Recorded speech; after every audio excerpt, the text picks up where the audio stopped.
دوسرا سلاطین اور اس کا 11واں باب جو 21 آیات پر مشتمل ہے۔ یہودا کی ملکہ عتلیہ۔ جب اخزیہ کی ماں عتلیہ نے دیکھا کہ اس کا بیٹا مر گیا، تب اس نے اٹھ کر بادشاہ کی ساری نسل کو نابود کیا۔ پر یورام بادشاہ کی بیٹی یہوشبا نے، جو اخزیہ کی بہن تھی، اخزیہ کے بیٹے یواس کو لیا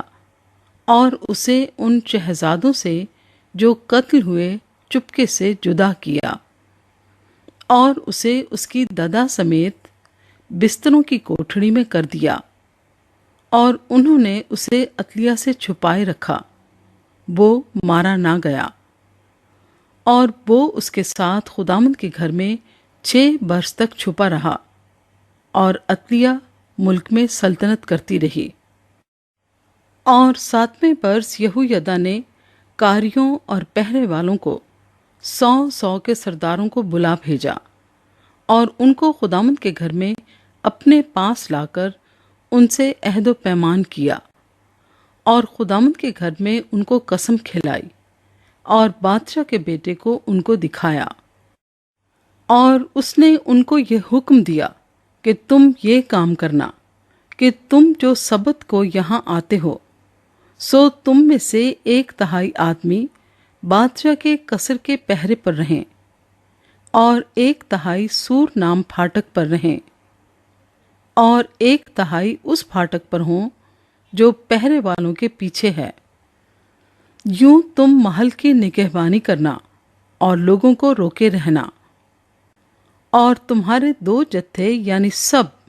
جو سبت کے دن باہر نکلتے ہیں، وہ بادشاہ کے آس پاس ہو کر خداوند کے گھر کی نگہبانی کریں، اور تم اپنے اپنے ہتھیار ہاتھ میں لیے ہوئے بادشاہ کو چاروں طرف سے گھیرے رہنا،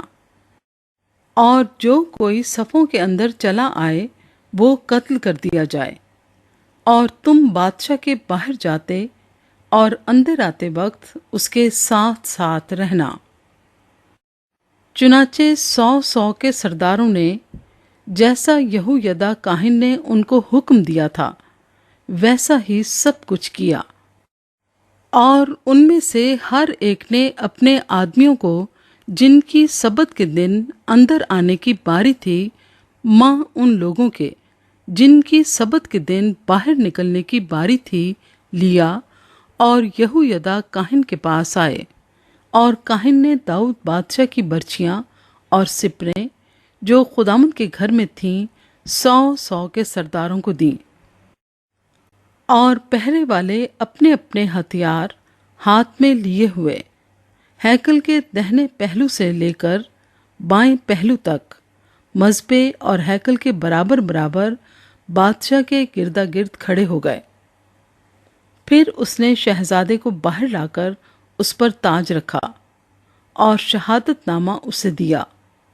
اور انہوں نے اسے بادشاہ بنایا اور اسے مسح کیا،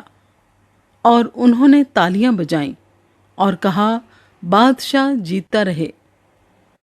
جب عتلیہ نے پہرے والوں اور لوگوں کا غل سنا، تو وہ ان لوگوں کے پاس خداوند کی ہیکل میں گئی، اور دیکھا کہ بادشاہ دستور کے مطابق ستون کے قریب کھڑا ہے، اور اس کے پاس ہی سردار اور نرسنگے ہیں، اور مملکت کے سب لوگ خوش ہیں، اور نرسنگے پھونک رہے ہیں۔ تب عتلیہ نے اپنے کپڑے پھاڑے اور چلائی، غدر ہے غدر۔ تب یہویدا کاہن نے 100 کے سرداروں کو جو لشکر کے اوپر تھے یہ حکم دیا کہ اس کو صفوں کے بیچ کر کے باہر نکال لے جاؤ، اور جو کوئی اس کے پیچھے چلے اس کو تلوار سے قتل کر دو، کیونکہ کاہن نے کہا کہ وہ خداوند کے گھر کے اندر قتل نہ کی جائے۔ تب انہوں نے اس کے لیے راستہ چھوڑ دیا، اور وہ اس راہ سے گئی جس سے گھوڑے بادشاہ کے قصر میں داخل ہوتے تھے، اور وہیں قتل ہوئی۔ یہویدا کی اصلاحات۔ اور یہویدا نے خداوند کے اور بادشاہ اور لوگوں کے درمیان ایک عہد باندھا تاکہ وہ خداوند کے لوگ ہوں، اور بادشاہ اور لوگوں کے درمیان بھی عہد باندھا۔ اور مملکت کے سب لوگ بال کے مندر میں گئے اور اسے ڈھایا، اور انہوں نے اس کے مذبحوں اور مورتوں کو بالکل چکنا چور کیا، اور بال کے پجاری متان کو مذبحوں کے سامنے قتل کیا۔ اور کاہن نے خداوند کے گھر کے لیے سرداروں کو مقرر کیا، اور اس نے 100 کے سرداروں اور کاریوں اور پہرے والوں اور اہل مملکت کو لیا، اور وہ بادشاہ کو خداوند کے گھر سے اتار لائے، اور پہرے والوں کے پھاٹک کی راہ سے بادشاہ کے قصر میں آئے۔ اور اس نے بادشاہوں کے تخت پر جلوس فرمایا، اور مملکت کے سب لوگ خوش ہوئے، اور شہر میں امن ہو گیا۔ اور انہوں نے عتلیہ کو بادشاہ کے قصر کے پاس تلوار سے قتل کیا۔ اور جب یہوآس سلطنت کرنے لگا